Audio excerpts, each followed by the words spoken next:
Welcome back, everyone, to the A.D.D show, where we're not always right, but we're never wrong. As always, I'm Mark. And I'm Hans, and welcome back, everybody. It's been a hot minute since we talked to you guys. Our schedules just haven't aligned. Been busy.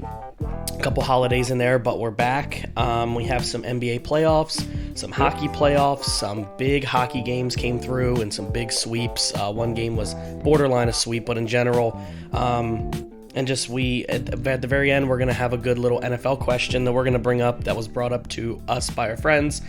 And if you listen to the whole thing, we'd love to hear you guys on our page talk about that as well. So with that, Mark, how are you doing today? Good. Doing pretty good. God, I just want to ask, because, you're wearing the shirt and everything, and, Logan, Nate, Danny, they're all, Xander, they're all Capital fans. Mm-hmm. That's got to hurt. Yeah. The first three games were probably some of the best games, very close, and then the Bruins just absolutely destroyed them in the last two. I think a lot of it has to do, maybe this is just me being a fan, and I've tried to think about this game from a realistic standpoint all week, because I knew we were doing the show, and to me, I think it comes down to the Bruins were a better team, and I think the Capitals were the more aggressive team. They came out in game one absolutely aggressive, but what you had said in the group was that they're going to end up tiring themselves out, which what it seems like they did. In games 3 and 4, it looked to me that the Capitals had no energy. They were very lazy. Their shots on goal were getting less and less every game. Mm-hmm. And I think a lot of it too, and this isn't me being like a homer pick here, but I think a lot of it has to do with the fact that in the very first game, their starting goalie got injured, who had weeks of preparation to be the starter. So that quick goalie change, then you put in the backup goalie who did not do well. In the first game, he did fine. The game they won. But after that, he just went downhill from there. And then they put in another goalie. And I don't think they were mentally prepared when the goalie went down. And I'm not blaming that as an excuse. The Bruins were a better team. Their goalie played better. Their offense played better. And their defense played much better. So the Bruins deserved to win this game. But I still don't think the Capitals are a bad team. And I think if the playoffs weren't set up this way, where you're playing the whole season, all they played was Bruins, Rangers, and they played the same 4 teams, this would have been very different. But the Bruins were more prepared. Yeah. And obviously the better team won. Bruins are faster. Yeah. In every position. On the ice than the Capitals. Capitals are just bigger, but that doesn't necessarily win. The Capitals are old and tired. Yeah, they are. 3 straight years they have not gotten out of the first round. Mm-hmm. And I said this in the group: you got to blow this thing up. Well, it's something I was talking about with a friend of mine at work, and I just haven't put it in the group message yet. But it's one of those things where it's what I brought up last episode with Seattle. You're clinging on to the championship you won 3 years ago, which my shirt is that right now, is you're hanging on to really good talent. And I'm not saying to get rid of Ovechkin. I think Ovechkin's one of those players like a Tom Brady, should just stay his whole career. You gave him the world. Oshie, same thing. But in general, start getting rid of some of these assets for picks and try to do one more run before these guys retire. But right now, the way the team seems designed to me, I don't think they're going to be able to compete with the 1 to 2 seed teams. Yeah, even if we beat the Bruins, I don't see us beating the Avalanche. I wouldn't see us beating Tampa Bay right now. I see them losing. It's funny because I look at the Penguins, I look at the Islanders. Yeah, both of them. The Bruins are going to have a hard time with either one of those teams because they match up better with the Bruins speed wise. But it's just one of those things, and it's sort of like what I said. Because it's McDavid. Connor McDavid. He is by far the best player in hockey. Mm-hmm. Okay? In a 56-game season this year, he scored 105 points. Mm-hmm. This kid is phenomenal. And he's been ousted in the first round every year. And they were swept. Mm-hmm. They were swept it was nasty. by a team that was not as good as them. Yeah. And if I'm if I'm hockey, you can't have that. No. You need your young stars making it further. Put it into perspective. 2 weeks ago, we brought up the NBA. Trouble with a star player. So hockey has their star players. They talk about Ovechkin, or they talk about Crosby still. They talk about Bergeron. They talk about these guys, okay? But in general, Connor McDavid's name is brought up and people go, who? Right. Even though I know who it is, the point is the same thing with the NBA. When you have players like Russell Westbrook, you have players like James Harden, you have players like Chris Paul who put up great regular season numbers, but in the playoffs they disappear. Yeah. And I'm not saying he disappeared. He needs more help around him. He can't do it all. Oh, yeah. But if your star player, the best player in your sport right now is Connor McDavid, who reminds me of Ovechkin when he was 25 years old, you have to win games. You have to put on just complete great games, and people go, look at that guy. Because in the regular season, for 3 straight years, I knew who Connor McDavid was. I pay enough attention to hockey. When he was picked, I'm like, this dude's the next guy. Yes. This potentially could be the next Gretzky-type guy because of all the points he gets. Yeah. But you're 25 years old now. You're in your 4th or 5th season. You got to get past that first round. You got to get past that bug, that fault. Ovechkin all of his years. Eventually, you got to do it. Yep. So, and I agree. And it's sad. Yeah. Because he is that good. He's nasty. And so tonight, it's 3 game 6s, 3 pivotal game 6s. You got Penguins, Islanders. Yep. Islanders are up 3-2. Panthers, Lightning. Tampa Bay's up 3-2. And Las Vegas versus Minnesota. And Las Vegas is up 3-2. Penguins were supposed to beat the crap out of the Islanders, and the Golden Knights were supposed to beat the crap out of the Wild. So this is why I love playoff hockey.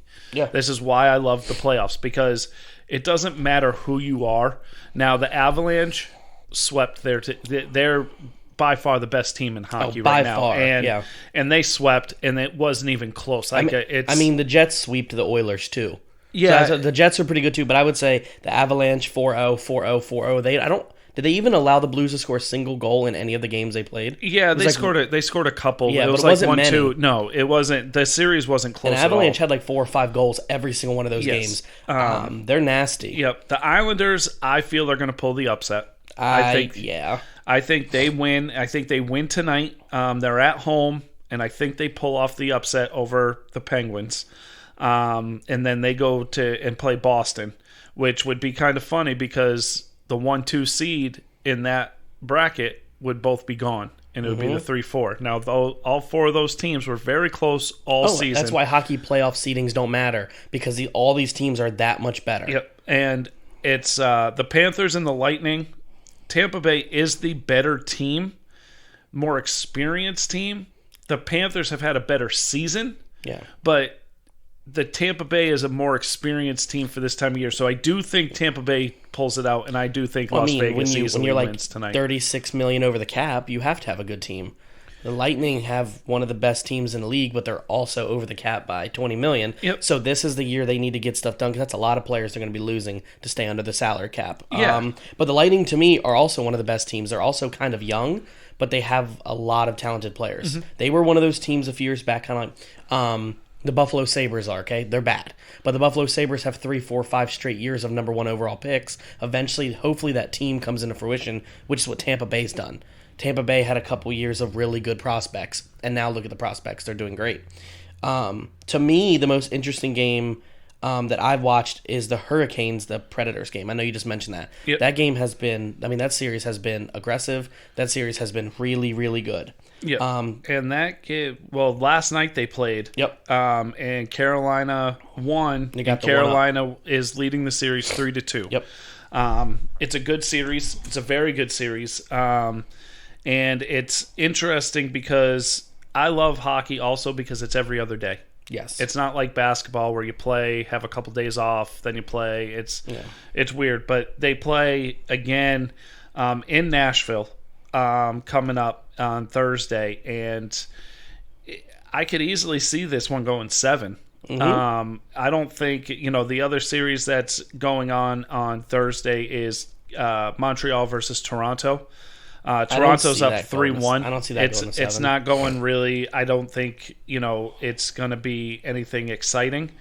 And then everything else is done. Those are the 5 series that aren't done. Yeah. And realistically, you're going to have the second round starting soon. Probably by next Monday. I think these 3 games tonight, all the series end. Yeah. And then I would hope Nashville wins because I think that just is more exciting.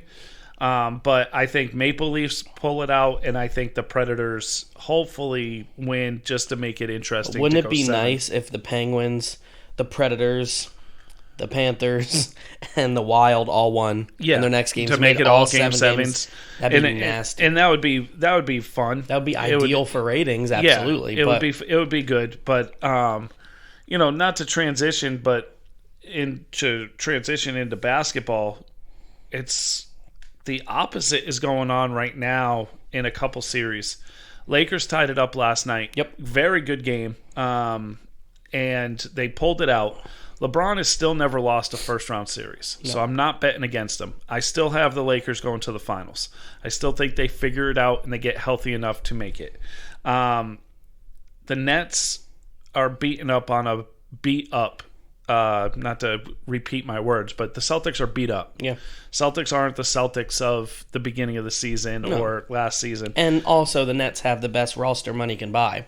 Yeah, right now, I still prefer the Lakers roster over the Nets roster. But I do too for that series example. Yeah. I would say I think the Nets roster is better than the Celtics roster at the moment, which is kind of funny, making fun of LeBron building super teams. We won't talk about the Nets. But I think Boston is hurt, and that's going to make it harder. And the Nets, again, better team. They have better players overall. Their starting five is better than Boston's starting five. Even if Boston was healthy, that doesn't mean they're not a good team. I think Boston still might need a few more years. Yes. But I will say this about the Lakers real quick. They've held the Suns to 102 and then under 100 in both first games. Yep. Now, the first game, the Lakers didn't look very good. They didn't score a lot of points. But if their defense can do that, hold the Suns to 100 points in every game, whether they win or lose, the Lakers have I would say more than an 80% chance to win this series. Oh, yeah. Defense is going to be everything, especially the Phoenix.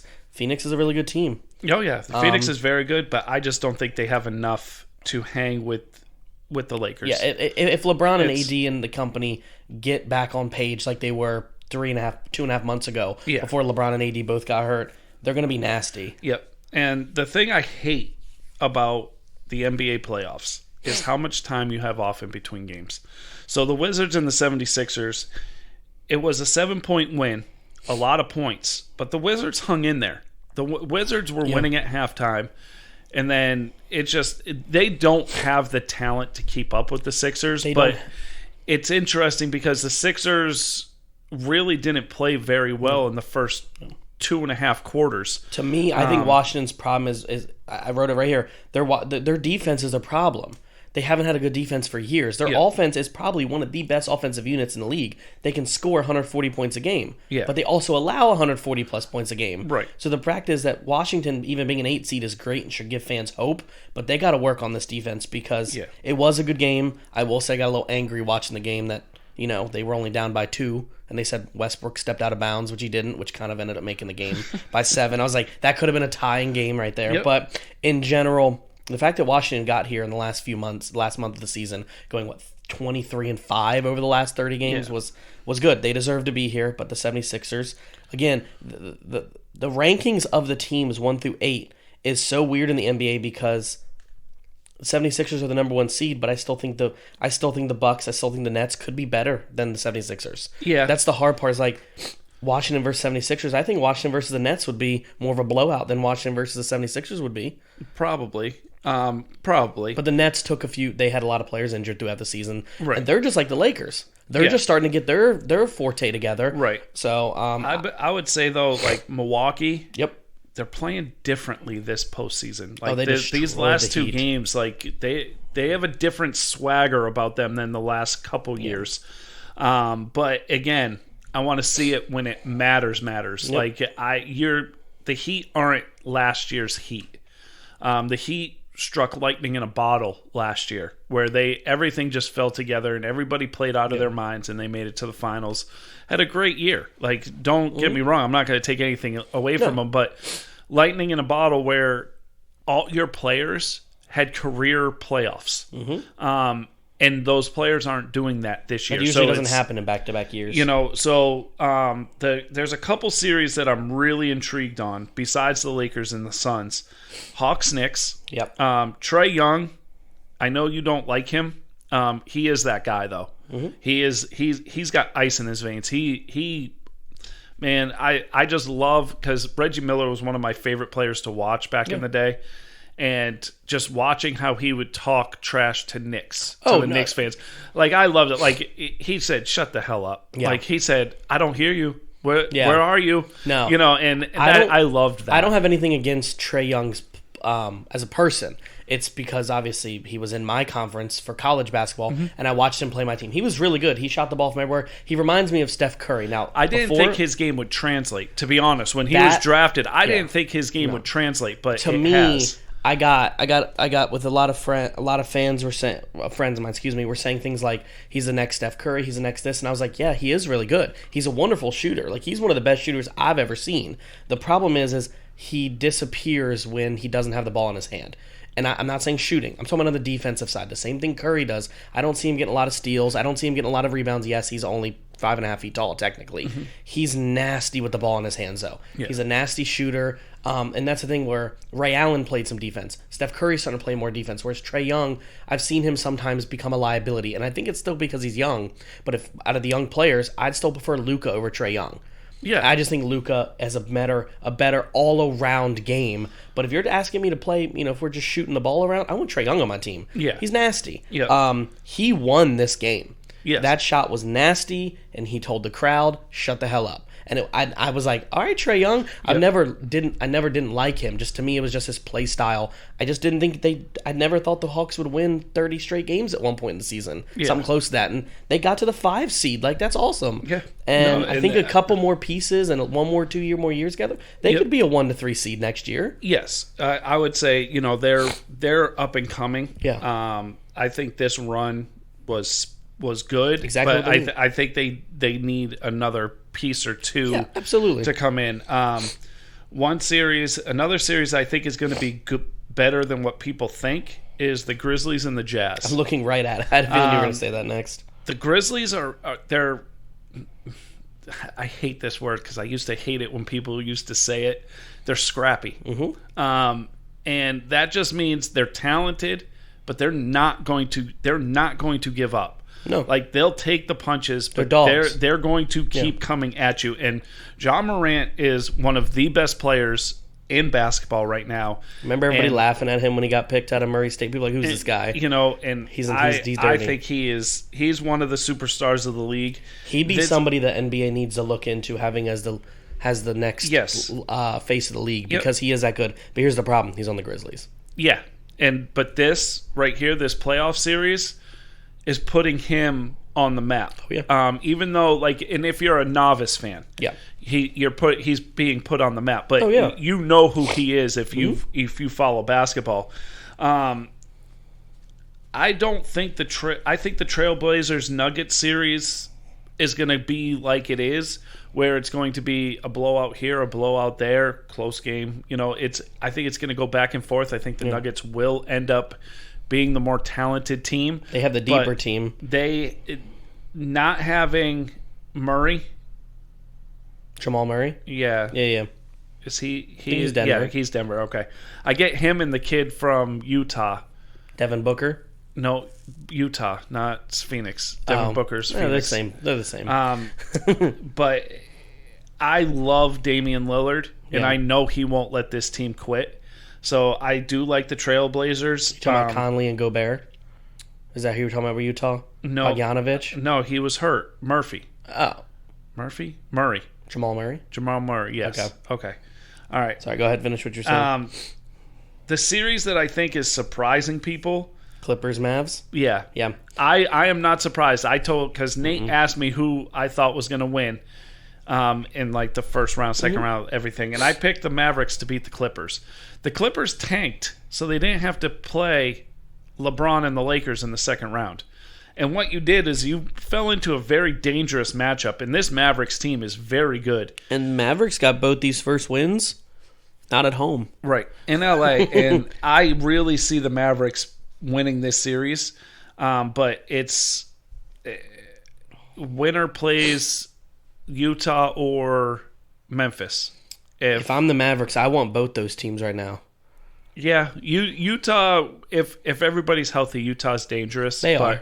But see, if I'm the Mavericks, I'm happy that even if we win, we don't have to play the Lakers in the next round. Right. That's what you want to avoid the Lakers, because if the Lakers get their composure back, they seem to be a little off. Their rotation's a little off. Yes. And if they get back together, they're going to run through every team in the West right now, because the team I expected to be the most competitive, even though a 4 seed, is still the Clippers. To me, the Clippers still have one of the best rosters in the West, and they're down 2 games of the Mavericks. Yes. If you're the Lakers, you're doing a little dance if you can somehow win. Oh, yeah. Because that means you don't have to play Paul George and Kawhi now. Yeah.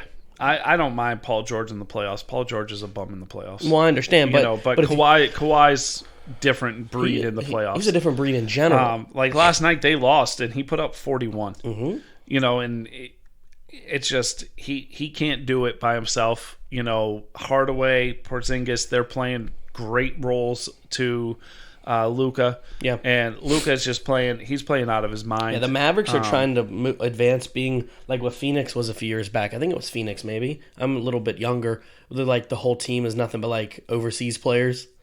Didn't the Mavericks have a team? Utah have a team like that a few years back, or Phoenix? San Antonio. That's what it was. They made the playoffs, and like every player was like Bogdanoviches and like Polish people, and like that's the Mavericks. Like you can't pronounce half the players' names, but they're so good. Yes. That's why some of these overseas or G League or 4-year college starter players are great. You're like, Luka. Why would anybody pick Luka out of nowhere? I'm like, because he's good. Oh, yeah. And they have a different discipline overseas. I don't know how to explain it. Well, you can play professional overseas, like because you play for the national team. Yeah. But there's also at 16 you can be playing with adults. Yeah. And so when you're 18, 19 years old, 20 years old, getting drafted in the NBA, you're playing against adults, pros. You're playing against, it's European leagues. And you were already still playing pros, against, and they're not, young college kids, they're 24, 25 and up. And you play against these guys, you get your ass beat, you get pushed around, and you learn how to play. So when you come to the league, people are like, man, Luka came out of nowhere. I'm like, but if you understand how the European League works, you would know this didn't come out of nowhere. Exactly. This is what he was doing. And they're not going to be picked first or second in the draft, which, Porzingis was, but... Wasn't Luka second? Luka was like 7th, I think. Okay, so he was end of the top 10. Yeah, so, but it's interesting because, you have these debates on who the face of the NBA is. Right now, it's still LeBron. Well, yeah. But, LeBron's got, 4 or 5 years left? Maybe? The NBA better hope he's got 4 or 5 years left. And here's the thing. Fans can't pick a favorite. The NBA is going to have to market their favorite. They're going to have to put that person in your face. But by allowing super teams... It doesn't happen. You can't. Like Curry. Curry, for a good stretch of the run, was the face of the... you could say was the face of the league. But as soon as Durant went there... Gone. Everybody decided to, just like they did to LeBron. Yeah. And then LeBron went to the Lakers. Nobody was on the Lakers, but then he brings in A.D. It's like Luka. I don't think you're going to look at Luka as the face of the league, because can the Dallas build a team that can compete with these other teams? I think in a 7-game series. Yeah. I think one of the things the NBA may have to look into is like, when LeBron was 18, he started calling himself King James. He wore the number 23 for obvious reasons, right? You can imagine. So maybe one of the things, if let's say Ja Morant's going to have to say that thing, is going to have to do that thing to kind of become the villain. And sometimes the villain is the best player in the league at the same time. So maybe him coming out saying something like, I just want everybody to know, rest in peace Kobe, but I'm the next Kobe. Just saying something like that makes people want to tune in. And then you have to prove yourself. Like LeBron at 18 straight up told people, I'm the best in the league. And I'm not even there yet. But what ended up happening was he did that. Yeah. He pretty much did what Babe Ruth and pointed in that spot and then hit it in that spot. So maybe Ja Morant, maybe Zion, maybe instead of just playing 82 games, you say something that's a little bit controversial, not political controversial. I mean about your game, and say, I got game. And I want people to come to Memphis to watch me play like LeBron did, to play like Kobe did, and to play like MJ did. And if you say something like that... Now, one thing Morant did do was when he was drafted, he said, I am the best player in this draft. I don't know why you're saying Zion's the best player in this draft. He is the best. I am the best player in this draft. Yep. and I will prove it. And he's been proving it. And again, I think it's the league sees Zion, and they're trying to hold on to something that isn't there. It's because he started in Kentucky getting paid, and everybody watches Duke, and that's one of the things. Whereas John Morant came from Murray State, nobody watches Murray State till they get to the NBA and to the NCAA championships or the 64. Obviously, nobody watches them. So people are like, where'd he come from? Who's he? Yeah. But the fact that Zion was in your face at Duke every single day they played, you remembered who he was. It's the same thing. You don't hear about high school basketball players. Not a couple, anymore. But you heard about LeBron every single day in 2003, 2002 till he got drafted. Yeah, the McDonald's All-American game in AAU ruined. It did. It ruined basketball. It's ruined fundamental basketball. Yeah. It's ruined the teaching of basketball. And kids expect things now, and it's like an AAU just totally ruined basketball. It did. One of the other things I wanted to mention that I forgot to say a minute ago was when you have the league player, the player you want to be the face of your league, that player has to change ratings when he's on the court. Meaning you tune in, the whole country tunes into that game to see them play because they're different. And I can't think of people, Luka, when Luka plays with the Mavericks, I tune in. I'm not even a Mavericks fan, but that's another player I think I was like, oh, Luka's on versus the Nets. I'd rather watch Luka play, to be honest with you, because I know how the Nets are going to play. Yeah. I know they have 3 superstars that don't share the ball. I already know that. But like when John Morant's on, I'm looking for the Memphis Grizzlies. Like, where are they at? Can I get them? Because he's different. You have to be different. And that's like LeBron. He's got plenty of haters. For 20 years, he shut them all up every year, but he's still going to have them. Whereas you almost want to be a villain, but you also want to perform well. And I think John Morant's one of those doing great. Steph Curry a few years ago. Trae Young could be that guy. Trae Young gets a lot of hate, though, but in general... I think in order to have the haters, you have to win. And that's where... and that's where... It's going to be hard for these young players. As long as LeBron and those companies are in the league right now, it's hard for the next young to come up. And it's even not necessarily winning a championship, but getting there. Yeah. And that's where you really have to go, because LeBron early in his career made it to the finals, didn't win, and it took him a while to win, but he got there. And so that made you want to watch, and watch him more. Yeah. And that because he made Cleveland a perennial loser relevant. You were, that's why if John Morant can make Memphis a perennial loser, a top 3 seed in the West instead of a play-in game 8th seed in the West. That's where you need to take your game. I think a player that should deserve more recognition that doesn't is Damian Lillard. I think he's a player, but I think the fact that nobody knows where Portland is in general is another reason. He's the best point guard in the game. I don't disagree with that. And to me, it's just you need to attract people, but you also want to have a player who's really good and they take their team to another level. Like you just said, LeBron in 03-04 with Cleveland. They were a bad team. Yeah. And they were bad for years with him, but he was occasionally and always the one leading the way. Yeah. And then we know he left and went to Miami, but he kept getting there. So, for example, let's say Memphis somehow wins, and Memphis plays the Lakers in, the semifinals or the finals of the West. I don't know if it works that way, but I'm using an example. And it goes to Game 7, and John Morant hits a game winner and just looks at LeBron and says, it's my turn. It's my game. That's how you do it by being...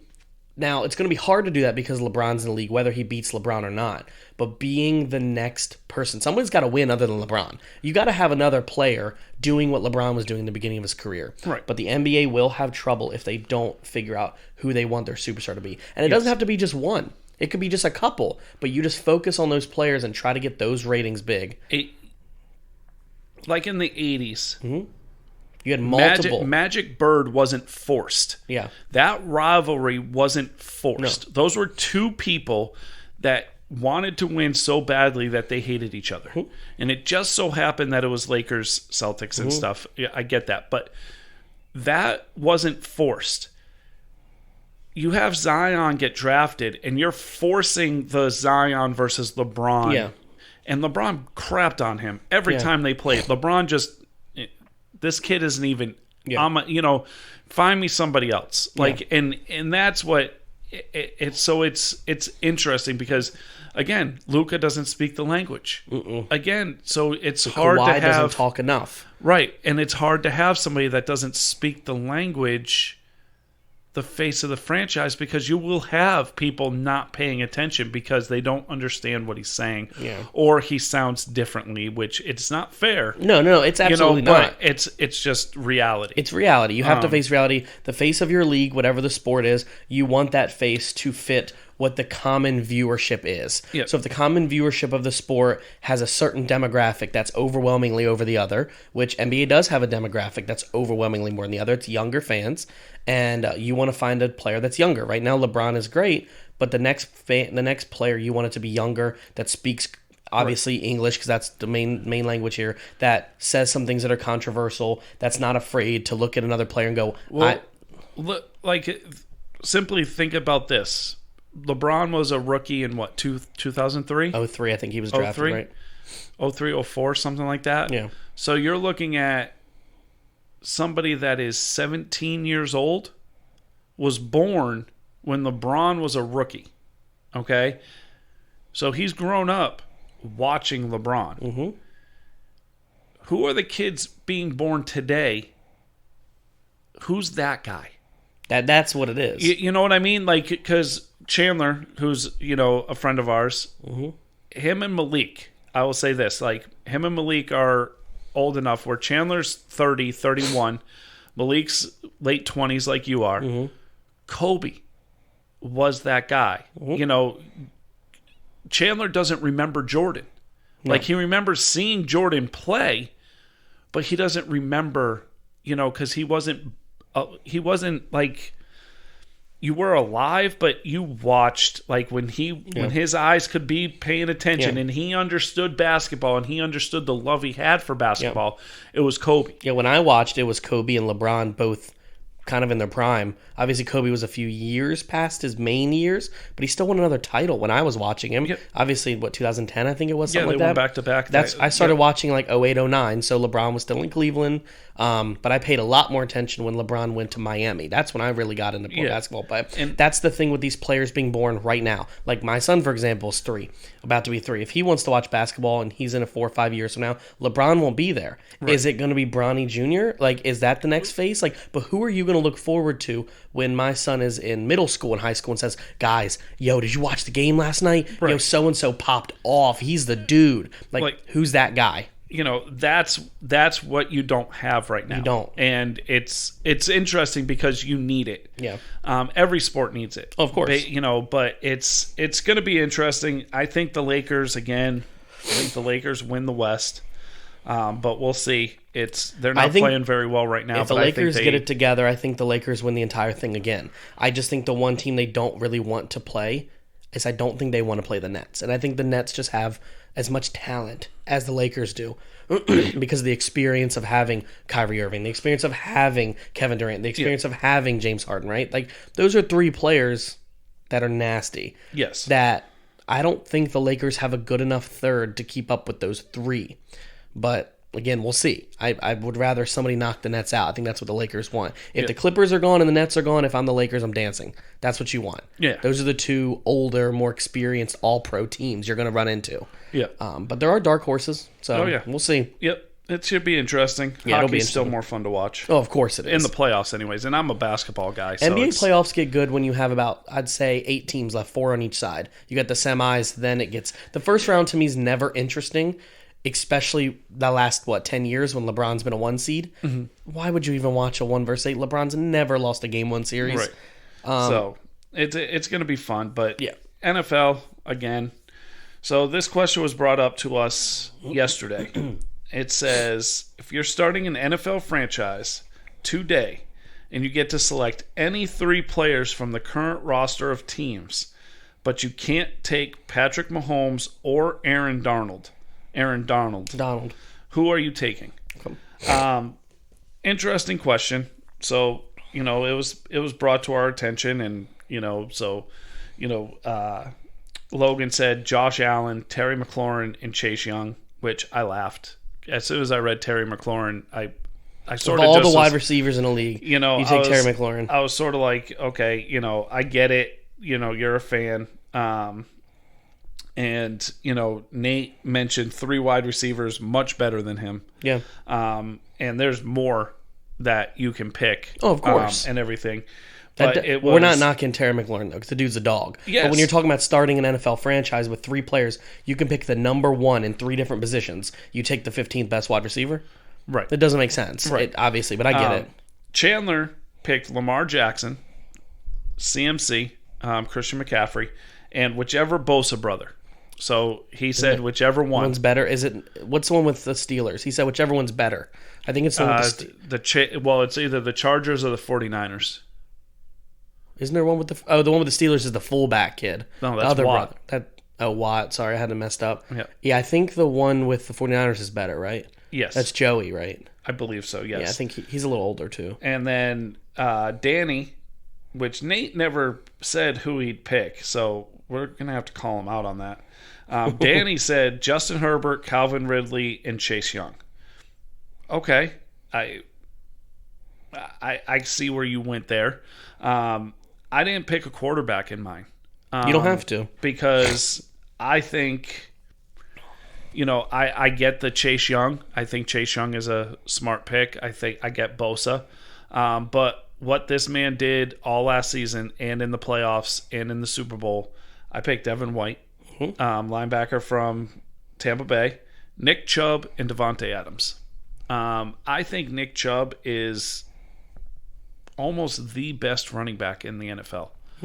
I think if it wasn't for Kareem Hunt, he'd get more credit. He'd be the best running back in the NFL, but you can't make that argument because he doesn't split carries. He gets the majority of the carries, but I think he'd have more catches if Kareem Hunt wasn't there. I think, but I love Nick Chubb. I think Nick Chubb is an all-around great running back. I was thinking of a Dalvin Cook, Henry, Alvin Kamara. I was thinking of all these guys like CMC, Saquon. But when you're saying CMC, Saquon, and some of these and Dalvin Cook, injuries come into play. Yeah. And I don't want to start a franchise with guys that have been or could have been injured. So I sort of took those guys out of it. Quarterback wise, I mean, the good thing about Nick Chubb, though, right, is you are going to get one of the best running backs in the league to start with. And he's a big boy, too. And you can't go wrong with that. And I think Devontae Adams is best route runner, catcher. I think he's, but then you can go DeAndre Hopkins. You can go... Name one. Exactly. Like, you can go down the list. Like... It was very tough for me. I didn't pick a wide receiver because with the talent in the league versus the talent of if I started a team with 3 players and I get a first-round pick, I can probably get a pretty decently talented wide receiver to be my first wide receiver. So I picked 3. I had a hard time with this because I did mine. I made my first list, and my first list was if I'm starting a team, I don't want expensive contracts. You don't want to be cap-spaced from the start. So I was like, well, let me pick younger players. But then I thought about it, and I said, I'm not going to do that because if I pick younger players, all I'm going to do is get pooped on by the friend group because I'm going to get called a favoritism and all this. So I decided not to do that because I don't want to bring up the argument because they're annoying. So I decided that one of my first picks, if I had to pick, I would take Jalen Ramsey. I think he's the best corner in the league. Yeah. By far. I read his stats the other day, and it's nasty. I didn't realize he was as good as he is. Oh, yeah. I would also take Chase Young because I think he's probably the best defensive lineman in the league at the moment. And I would take CMC. I want a number 1 running back that. Who was your second again? Chase Young. Okay. And I would take CMC. The reason is I think CMC just got paid, but in general, CMC and Chase Young are both young, and CMC can also catch the ball. He's not just a running back. I almost took Derrick Henry, but I was like, I want a dual threat running back. And then whatever my first pick would be, I'd take maybe a quarterback or wide receiver. But those 3, I think you solidify your best corner in the league, you get a top defensive lineman in the league, and you get probably a top 2 or 3 running back in the league. Okay. And I think by taking the tops in 3 positions, I know Logan did what he said, but like if you're starting a team, you have to take the number 1 or number 2 player in each of the 3 whatever. If you pick tight end, you can't be taking Evan Ingram. You have to take Kelsey. Okay. So neither one of us picked a quarterback. Yep. Who would be your quarterback? If I picked a quarterback? Yeah, if you had to pick 3, one was a defensive player, one was a quarterback, one was a running back or wide receiver. to start a franchise. So we're taking them for the age and the stats they're at this last season. Yeah, it would contracts gone. Contracts are gone. Yes, you're starting a franchise. Contract does not matter. Who are you picking at quarterback? Yeah, I want longevity. So for me at the moment, it'd probably either be Josh Allen or Justin Herbert, or that would probably be my two picks right now because of the age. Okay. And their stats back that up. I would love to have Aaron Rodgers. I'd love to have Tom Brady, but they're both almost 40. So that's not realistic if you're starting a team. Right. Plus, neither one of them are, crazy expensive. I don't know. I think Josh Allen got paid, though. Not yet. Not yet? Okay, No. So there you go. If you're starting a team, you don't want to be hindered. I'd pick Dak, but I don't want that. I know you said no contracts. I don't want that contract, and I don't think Dak's one of the best quarterbacks to start a team with. I think I would rather have a quarterback that stands up, that throws the ball better. Okay. Josh Allen throws the ball great. Herbert throws the ball great. I think if Burrow wasn't hurt last year, there'll be more discussions about Burrow. I think it just sucks we missed the last half of his rookie season. Yeah. But those would be if I had to put a quarterback in there, it'd probably be Allen or Herbert right now. Okay. All right. What about you? I don't know. Yeah. I'm like, I was going back and forth. I'm like, yeah, Allen. Okay, that's probably the no-brainer of him. He's young. Yep. He's athletic, and he can throw. He's accurate. All that stuff. Like, check, off the board. But then I'm like, and I'm looking at it, and I'm like, okay, you can't pick Mahomes. So does that mean you're going against Mahomes? You know what I mean? And Allen can't beat Mahomes. No. And so I'm looking at it, and I'm like, so who's that guy that I think can beat Mahomes? And I couldn't pick a player. And I'm not saying, a quarterback beats the other quarterback, but you've got to have that mentality. But if you take it with the quarterback of your choosing and the running back that you may have, Nick Chubb, and let's say you picked a wide receiver, you did have Devontae Adams, right? And you did have Nick Chubb. Do you think any quarterback in the league with those two players could beat Mahomes? That's the difference now. Is you have to understand you're picking a quarterback to go with Nick Chubb and Devontae Adams.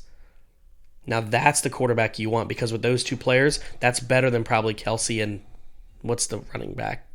He's got a CEH. Yeah. So that's the thing. It's not just against Mahomes. Any quarterback you pick, it's not quarterback versus quarterback. You get the other two players with him. That's why I said Josh Allen, CMC together, nasty. Herbert and CMC, nasty. But does Baker? Does Josh Allen make the players around him better?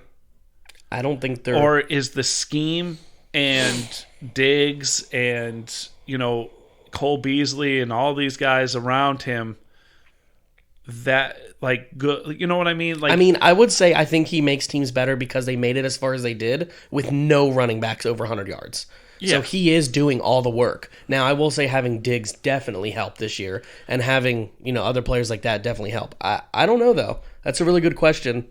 That's why I like this question in general, because it really makes you think, because you are going to have to play Patrick Mahomes. You are going to have to still play Tom Brady with this team, and we're going to assume the rest of your team is just, average Joes. You're a franchise number one year, an expansion team, but you get to start with these three players, and I think... I'd probably have to take Allen. By default? Yeah. I think he's the second best quarterback in the league right now. I do too. What if you reached for a quarterback that's a little less named, but has incredible numbers like a Matthew Stafford? If you gave him the talent around him, do you think Matthew Stafford... See, that's the thing. I was thinking of Stafford but then again, I'm thinking age. Yeah. He's only 31 or 32, right? Still kind of young. I think he's older than that. Really? Yes, I'm not surprised. But that's the thing. And it's just all right, are you picking a player just to pick a player? Is it a player that's in the league now?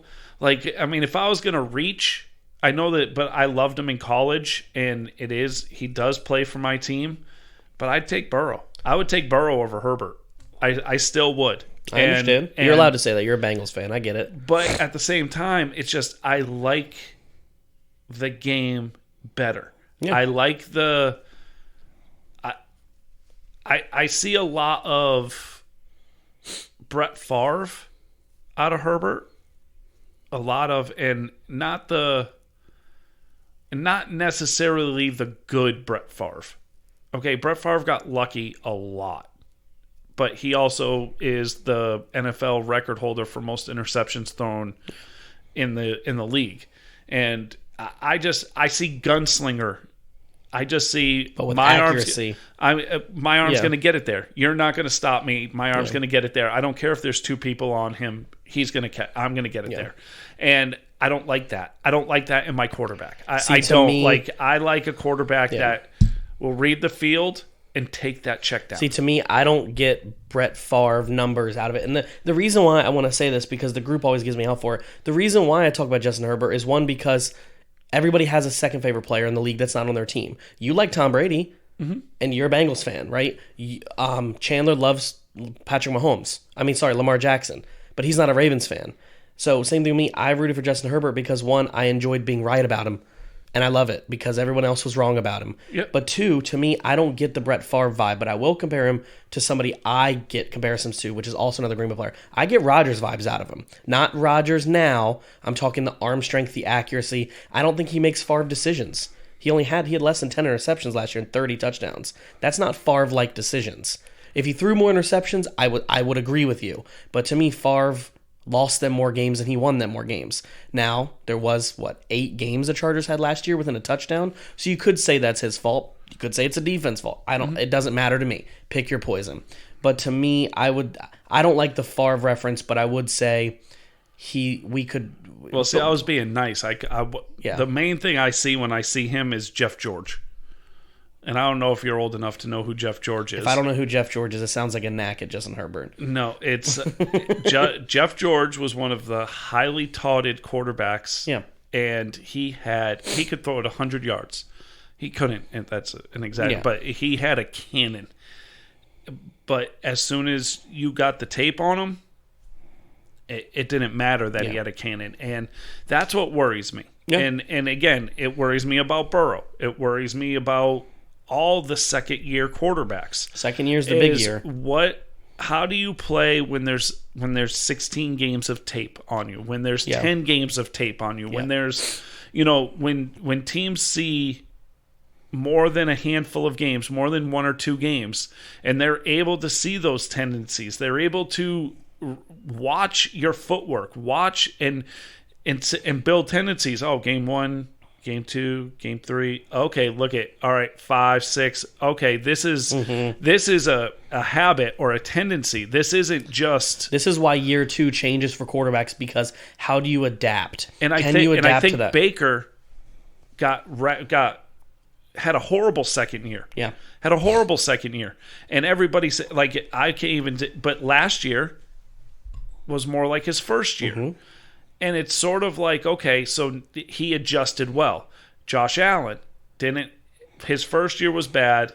Well, bad-ish. Yeah. Second year was good, better than the first year. His third year was phenomenal. Yeah. Now Baker had a really good rookie year. Bad second year, better third year. Yeah. But his third year was not even close to his first year. But he got better than his second year. And I think a lot of with Baker, too, is having 4 different offensive coordinators in 4 years. Right. That doesn't help either. Right. But but it's those progressions. And yes, and Josh Allen, Nate hated Josh Allen. Yeah. Nate hated Josh Allen. Now, Josh Allen, Nate's turned around on Josh Allen. And now it's sort of like with Lamar Jackson. Can you get us there? Yeah. That is the question. And to get us there, you have to beat the best quarterback in the NFL, who has a very good team around him, has a very good coach, and they don't quit. And even though they got curb stomped in the Super Bowl, they didn't quit. No. Like they didn't hang. They got beat. But they didn't quit. They came out and played, and Mahomes played as hard as you could play as somebody that got his ass beat. With one of the most dilapidated O-lines I've ever seen in a Super Bowl. That was bad. And that defense came after Patrick Mahomes. I'm sure he's still sore from that game. It's been 3 months. But it's like, okay, Baltimore won one playoff game. Can you make the Super Bowl? Can you make the AFC Championship game? Buffalo made the AFC Championship game. Can you make the Super Bowl? Yeah. Like, and that is, unfortunately, that's how you're going to be judged. Mm-hmm. Like, you get judged on progression. Yes. And yeah, Josh Allen took a huge step forward in personal stats and, and everything. But the team made it one game further than they did the year before. Okay. Can you make it to the Super Bowl? Yeah. Can you win a Super Bowl? That's going to be everything. And that's the thing. Like Baker Mayfield, I'm sorry. Cleveland expects winning right now. Like, people are saying you guys are Super Bowl contenders right now. And unfortunately, he sometimes looks like the weak spot on that team. And you made some upgrades on defense. You didn't make a lot of upgrades on offense. Mm-hmm. And you're going to be looked at. You won a playoff game last year. Like, it's not like you just came out of nowhere, lost in the first round. Yeah. You won a first-round playoff game, and you went head-to-head. You ended up getting beat, but you went head-to-head with Kansas City. And you played very well. Yeah. And now the expectations are high. Yeah. How are you going to come into that? Josh Allen, expectations are high. You need to play better than what you did last year. Yeah, you want to make sure that whatever you do this year or last year, the next year is one step better. Every year, that's what you want to do. You want to keep improving. Or you become Derek Carr, Stafford, Phillip Rivers. Not bad quarterbacks at all. And I'm not going to say anything bad about them. But they're not Drew Brees, Super Bowl winner. Aaron Rodgers, Super Bowl winner. And are they multiple Super Bowl winners? No, but they're Super Bowl winners. Yeah. So they're looked at differently. Mm-hmm. And you could look at Stafford's numbers and you could compare them to any one of the two quarterbacks I just named, and arguably Stafford's numbers, once he gets to if he keeps going, is going to come close to these records that these guys put up. But it didn't do anything. Phillip Rivers, you have nothing to show for it. Exactly. Phillip Rivers has nothing to show for it, and he had talent around him. And for years. I just it's you have to take that next step. And yes, winning a Super Bowl is important for a QB's legacy. Oh, of course it is. It's not everything. Phillip Rivers will make the Hall of Fame. Yeah. He will. But he's not considered better than Eli Manning. Yeah. Because Eli Manning won 2. And he brought mediocre teams to the championship. Mm-hmm. And I hate saying that Manning, both Mannings, Peyton should have won more, but he ran into Tom Brady. He couldn't beat Bill Belichick and Tom Brady. Okay. Eli Manning could, though. Yeah. But that's the thing. Like Joe Flacco, he beat Brady and won a Super Bowl. Ben Roethlisberger beat Brady, won a Super Bowl. These players are going to be, Flacco probably not, but Ben Roethlisberger is going to be considered better than Phillip Rivers. Oh, yeah. And it's because of the rings. Mm-hmm. And is it fair? No, but it's just the way you do it. Yeah. It's, are you going to be Carson Palmer? Or are you going to be Aaron Rodgers, Drew Brees, Peyton Manning, Eli Manning? Yeah. I don't think you're ever going to see a Tom Brady. I don't think either. You're not going to get a quarterback that is going to win 6 rings. Yeah. Well, the first part is you got to get a quarterback like Tom Brady, and you have to get that Hall of Fame dynamic coach with him. Because Tom Brady, yes, won a ring in Tampa Bay, but having Belichick really, really did help too. And you're not going to get that kind of duo again for a long time. No, and it's hard to find. People say, well, Patrick Mahomes and Andy Reid. Okay. But you just lost to a 44-year-old man. Yeah. Brady didn't beat you. He played very well. Brady played well because, but obviously. In your defense, their defense won that Super Bowl. Of course, but still, Brady's Super Bowls, they got blown out. They didn't get blown out. They were high-scoring affairs. Yeah. And they came down to last second place. Philadelphia, I mean, he threw for 500 yards. Yeah. He's never had a bad Super Bowl where, you could say, oh, man, he got his ass whipped right there. Even against the Giants in 2 of those games that he lost, he got hit a lot, but they were in the games until the end. And that's one of the things I think with the Chiefs' loss is Patrick Mahomes never gave up in that game. Even though they lost, he never gave up. And that's the difference between an average quarterback and somebody who has it.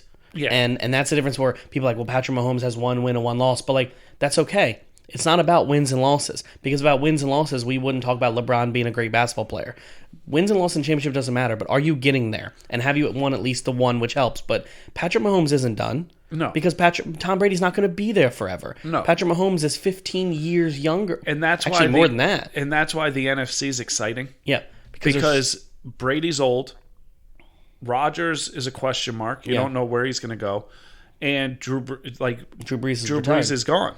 So it's the NFC is wide open. Where the AFC, you know who the top team is. They're all younger, and then every team also now has a young guy. So if you include the Jaguars now, you include the Jets now, you include Burrow, you include Herbert, you include even Derek Carr. All these dudes are 25, 26 and under. Then you pull up Mahomes, also 26 and under. Right. Lamar Jackson, also 26 and under. Baker Mayfield, Josh Allen. The AFC is so young. Yes, and the NFC is so old at quarterback. Yep. And it's funny because Washington's one of those teams where you expect them to take that next step. You saw all the signs that were there for them to take the next step. Everything they did this off season was based off of them taking the next step. They took the training wheels off and they brought in free agents. They got rid of some older guys that they didn't want on the roster anymore to give these young guys more time. But what did they do? They brought in an old quarterback to hope you can bridge the gap before you find your franchise quarterback. They don't have, like, their biggest question mark isn't wide receiver, isn't running back, isn't O-line, isn't defense, isn't secondary. It's quarterback. Yeah. And is Fitzpatrick the guy? And the unfortunate part is, and not being a hater, obviously I've made predictions that DC would probably win the division.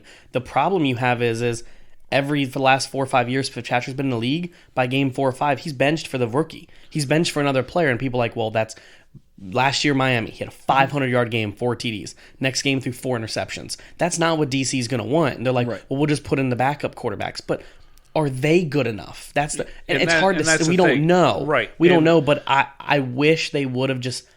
For some reason, I just kind of wish they would have went harder in some trades or found a way to get somebody. Because when they got Fitzpatrick, I know the guys were happy about it. But to me, when they got Fitzpatrick, I went, that looks like you settled. I would much rather have given up a second-round pick or a third-round pick for Sam Darnold. Absolutely. I mean, I'd much rather that. Or even found a way to get Derek Carr. And if he's only a one-year guy because he's got the fifth-year option and you don't want to pick up that fifth-year option yet, okay, it's still something more than and Fitzpatrick. I love. Oh, I do too. But I just it's the biggest question mark on the team. And when you look at that whole division, the Giants, biggest question mark on their team is their quarterback and Saquon Barkley's health. Yeah. Philadelphia. Besides everything, it's Hurts. Is he the guy? The quarterback. And then in Dallas, it's different. It's the defense. The defense is the biggest question mark. Yeah. And all the question marks on all 4 teams are huge. Yes. They are huge because they will make or break your season. Well, so this is what I was saying, but I didn't say it in the group because it's hard to say these things as being the only person that talks as a Dallas fan when there's 4 Dallas fans in the group and nobody ever wants to say anything. But the thing is, like, if the Giants, I forgot his name. What's Daniel Jones? Thank you, Daniel Jones. I forget because he's irrelevant. If he takes that next step and doesn't throw 3 times the amount of interceptions as touchdowns, they could win this division. Yes. If Fitzpatrick just does Fitzpatrick and does average like Alex Smith did last year, they're going to win the division. Yep. If the I don't think the Eagles are going to win the division, but let's just say, like, even with Dallas, if Dallas's defense that was ranked 31st to finish the year finishes 24th, they can win the division. It just has to be a little better. If any one of those 3 scenarios I just named, who does it first? Does Daniel Jones take the next step? Is Fitzpatrick the answer for this year? Or does the defense of Dallas get a little bit better than they were, enough to win 9 games? So let me ask you this, because not to go down a rabbit hole here, but I want your honest opinion on this. And as honest as you can be, because, as far as with our teams, I wear orange-colored glasses when it comes to the Bengals. Mm-hmm. Before the season starts every year, I'm thinking it's kind of sad because I'm thinking 500. Yeah. I'm not thinking playoffs. I'm not thinking 8. I'm thinking 500. Yeah. If we go 8-9 or 9-8, I'm ecstatic this year. Yeah. Like, I'm excited. But for Dallas, okay, for me, there's a much bigger, and you always brought it to me as, what have they done to protect Burrow? What have they done to protect Dak? Your offensive line was putrid last year. Well, we had, like I said in the group the other day, we had, I think it was 19 IR players by week 5, and 4 of them were offensive linemen. So Tyron Smith was out when Dak got hurt. Connor, I forgot his name. Shoot, he's the left guard. I can't think. He's from Texas. Was injured. Lael Collins was injured. And Frederick wasn't there last year. It was the first year he was gone, the center. So now we brought in another center probably going to play. Everyone's going to be healthy this year. Without them, but again, Dak's injury had nothing to do with the same thing as Burrow's injury. I know. But Dalton didn't have time to throw. No, he didn't. And Dalton could have done better, but again, we had a lot of injuries, and I'm not here to blame injuries. When you do have injuries, it doesn't help. DC for years was beat up. It doesn't help. And again, I'm one of the few fans of the sport who says injuries are important. They are. Mm-hmm. And it seems to be injuries are important when you're a Ravens fan, an Eagles fan, or DC fan. But when Dallas mentions it, it's not important. It is important. But did you even... So those guys are out, okay? Now, I'm a big believer that Cincinnati bolstered their offensive line this offseason, okay? They bolstered their starters. What happens when one of these guys goes out? Kansas City, what happens when 1-2 of these guys go out? Yeah. Your Super Bowl chance goes out the window. So did you build, like, defensively, you're really hoping the scheme and the rookies pan out. And adding, like, Keanu Neal from Atlanta, another safety that's a veteran, decent player. Yes. But along those lines, but the offensive line, you're hoping nobody gets hurt. So I think by them bringing in, I think his name's Ty Nechke. He's been in the league forever. He's like a 37-year-old left tackle, but he's a veteran backup, been there for a while. We brought in someone else. I can't think of his name right now. And then we drafted a center to go in like the 4th round. He was projected one of the top centers in the draft, but he fell for, I want to say, an injury. And I can't think of his name right now, which is sad. I don't think Dallas did enough to bolster their O-line like the Bengals did. Not quite the same way. But also you should go into the season expecting for your whole team to get hurt. That's what you should expect. I don't think Dallas did that because I still think Jerry Jones in Dallas thinks the offense can do enough as long as the defense just bends and doesn't break. And when I say bend, I mean a big bend. Yeah. Because if you go into the season with the number 1 offense we had last year, I know we didn't win any games with Dak, but except for the Atlanta game, but we did have the number 1 ranked defense at that time. That's a questionable game, too. I know, right? It was the onside kick. But you go in there with the number 1 offense and the defense. You look at past Super Bowl teams that have won with a top 5 offense. Their defense was mid-20s. That's all we have to do is get mid-20s, and this team could face DC as fighting for the top of the division. I'll say it here on the air. DC's probably going to win this division, and I understand that. It's not that. Yeah. The whole thing, you got really upset when I said it, and you called me a Dallas hater. I'm not a Dallas hater. It said, I see a scenario where the Giants finish better than the Cowboys. It could be. Okay? I see a scenario where the Giants finish better than the Washington football team, to be honest with you.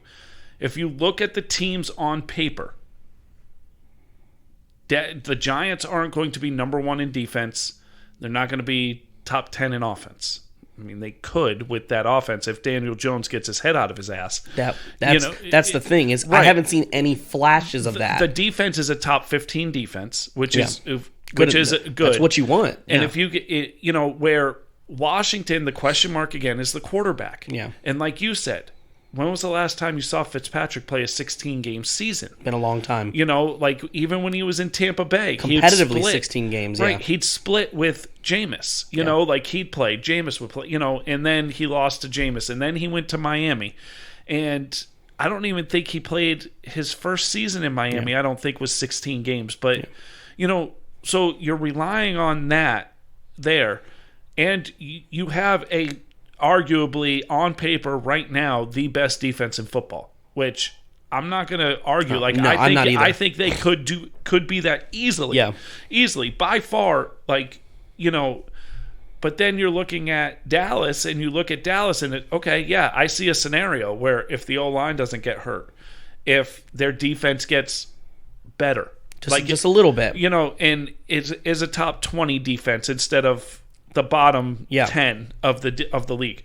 If you can win the division. And last year, yes, you can make an argument for all three teams to win the division. You can make an argument for all three teams to finish third in the division. Absolutely. And that was just my point. Like, and Daniel Jones is the only, because Saquon is healthy. Yeah. You added Galladay. Your offensive line is better because you drafted better and you signed free agents. Mm-hmm. Your defense was very good last year. So saying the Giants could finish better than the Cowboys or the Redskins or Washington football team isn't a stretch. No. Is it likely to happen? I'm going to say no. I still think they're a year away from taking, Washington and the Giants were the same, and then all of a sudden, the Washington was like, oh no, we can do this. Yeah. And the Giants were in it. And the Cowboys were in it, and neither of the three teams had any quarterback play to speak of. This is the other thing, too, for me. And I tried to say this in the group, but it's hard when I've talked to the Dallas fans in our group that all agree, they just don't ever text in the group, was DC finished a game ahead of Dallas last year. And people are like, man, DC went to the playoffs. Yeah, we lost. We get it, blah, blah, blah. But you finished one game ahead of us. With the spectacular team you had, you finished one game ahead. Yep. The Giants were tied with us, and they had the tiebreaker. So if and what I mean by this is, I think the DC fans are like, well, we have a 12-11 game team. Okay, you do, essentially. But if you only finished one game better than Dallas with your quarterback Fleury, we had a quarterback, I meant to say soiree. We had a soiree of quarterbacks, and as bad as our defense was, we finished one game behind you. Yep. That tells me that this division's closer than DC fans want it to be. Oh, yeah. And I think DC took the next step. I see a scenario. The Giants were only 1-2 games. That's what I'm saying. They were right there, games, too. Was it 1.5 games they were out or something? Yeah. I think we actually ended up finishing third. So I think was we it did. Yeah. So was it a game difference? No, difference? because we drafted ahead of them. So no, we finished third. Yeah. Something like that. And then there was some other scenario. So you finished third, and I think you guys tied. Yeah. But they had the tiebreaker. They had the tiebreaker. But whatever it is, we're all only 1.5 games away from each other. They didn't run away with the division. And I do see a scenario where my prediction, when we do this in a few weeks, I have a prediction where not one NFC's team wins double-digit games this year. I just don't see it. Okay. But again, I still will say that DC is the most complete team right now. Yeah. And Fitzpatrick was the best move they could have made. I think I think they upgraded in every way they could have. Oh, that they needed to. And they upgraded wide receiver. They upgraded offensive line. They upgraded on the defense, which is shocking. And they upgraded on quarterback. And the other thing we have to remember with the NFC East is the schedule we all played last year. We all beat up on the worst division of football on each other, and we all got to play. We played the Jets, right? No, we played the AFC North, which is a tough division. But in general, we all beat up on each other. So if the Giants do better, DC does better, Dallas does better, these games aren't going to be as easy. See, DC beat us without our quarterbacks. The Giants beat other teams without their quarterbacks. The Eagles were bad. It's not like DC ran away with this division, is what I try to explain to the guys, and not in a mean way. They are the better team right now on paper, but we all beat up on really bad NFC East teams. We were all bad. So we got away with the fact that, what if Dak was there? What if Daniel Jones isn't bad? We're having a completely different conversation. So when I say things like the Giants could be better, Dallas could be better, I'm not saying DC is going to get worse. What I'm saying is I think we have three teams at the top of the division right now that are really close to popping through the first round. But any of these three teams I named, I still don't think win a first round game. And I think DC can, but I don't think it's with Fitzpatrick. That's my only point. They were excited about Fitzpatrick, but I haven't been excited about him in years.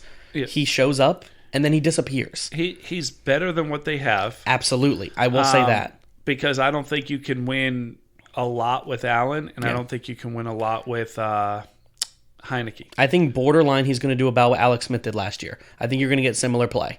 I think you're getting an older veteran. Yes, Alex Smith was on 1.5 legs. I get that, But I think in general you're going to get a guy who won't turn it over a lot. But I don't think Fitzpatrick's going to have that energy in the fourth quarter, that game-winning drive mentality, because I just haven't seen it from him. But I do see a scenario where you're not wrong. I was a little frustrated at the group yesterday because I got like 4 or 5 different shots taken at me. So I said, I'm not doing this. And I didn't mean to relay into you. I do see a scenario where the Giants... I could care less. Yeah. I was making... you made a good point. To me, I see Dallas's defense getting 25th, 24th, or Fitzpatrick doing well before I see Daniel Jones doing better. So to me, my only point is I see Dallas improving. I see the DC improving. I need to see more out of the Giants. They just keep falling flat to me. Okay. That's all it is. Yeah. I'm like, Daniel Jones, this is your shot, and pick 6. Congratulations. Right. It's just another thing after another. Yeah. So. No, I get it. But it's a interesting, we'll talk a lot more on the NFL. I know. We'll do predictions. Because camps are here now. I did my first fantasy mock draft the other day. I'm doing mine today. I don't want to draft late in drafts because it was awful. It was awful. Like you know me, I'm running back guy. You take running back, and I was like, you know what? Like taking a running back here is a stretch right now for the number 7 That's pick. why with all of our leagues, I'll take this guy, and then all of a sudden I'm looking at my running backs. I'm like, ouch. All of our leagues are keeper leagues. So that's why I've been telling guys for the last 3 years, like, y'all need to keep your running backs because wide receiver is deep. Yes. I mean, almost every team has 2 to 3 wide receivers you can get. And I was like, okay. Quarterback's kind of deep too. Yeah. For the first time in a while. Kind of. It takes, after the top 5, it takes a huge dip. But then you can get them later. Like, I think you could. I think there's a scenario you could win your fantasy league this year with Burrow. I think there's a scenario you could win your league with Lawrence. I do. We don't even know what Zach Wilson, any of these guys will do. But I think there's a scenario that if your other players are good, I don't think you need to reach for quarterback unless it's Mahomes, Lamar, because of the points in fantasy, Dak. Unless it's one of those dudes, I don't think you need to reach. Yeah. I think of that, just wait. Wait for the late round guys. Yeah. Honestly. So it's going to be fun. I'll probably dabble with it for a little while, do a couple more here and there. But other than that, just enjoy the playoffs, and we'll talk to you guys soon. All right, guys. Have a great one.